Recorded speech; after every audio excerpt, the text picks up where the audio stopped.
Opposition leader today asked the government for their roadmap or plan to solve the economic crisis.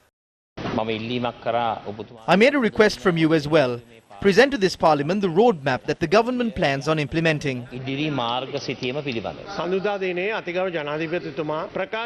On Monday, the president made a statement to the country and said that he consents to the changes in the constitution and the system of governance. On Tuesday, the prime minister made a similar statement in parliament. This is the position of the government.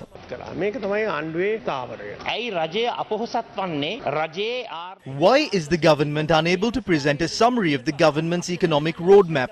We would like to know, Honourable Speaker, as to if our country has gone for a disorderly default or not.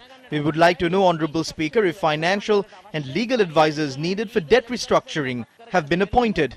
We have received reports that I cannot verify that a legal firm that appeared for their cases abroad has been selected as the legal advisors for this debt restructuring program.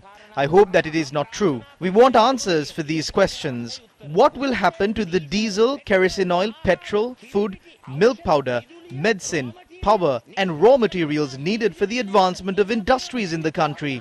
What is the roadmap of the government? Is the government not putting forward a new budget to reallocate the money that was set aside for the construction of roads and footpaths, to instead provide concessions to the people? A large number of ministers have been appointed. Is there no acting minister for finance? We all know that you stole during the COVID-19 pandemic and you stole during this economic crisis.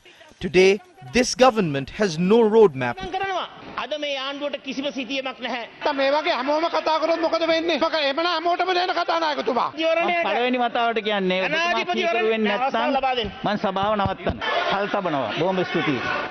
A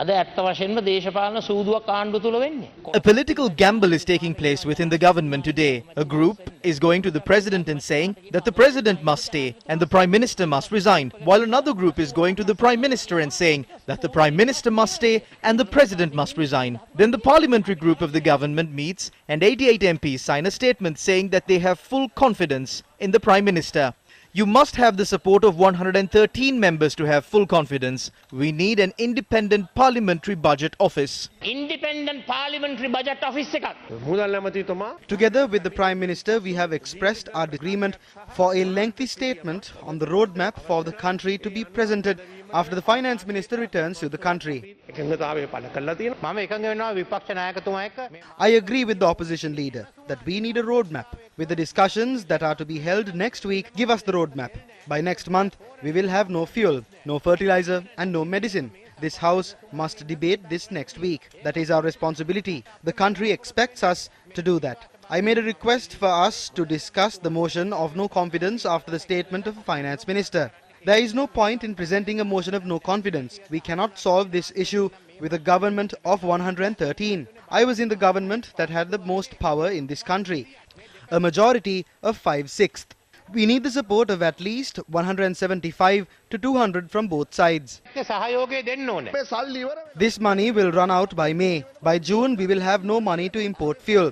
We have not got the RFI. Although Nirmala Sitharaman went and vouched for us, we have not gotten it. If we don't get it, we don't have money. What is our bridging finance? We cannot continue without a bridging finance. The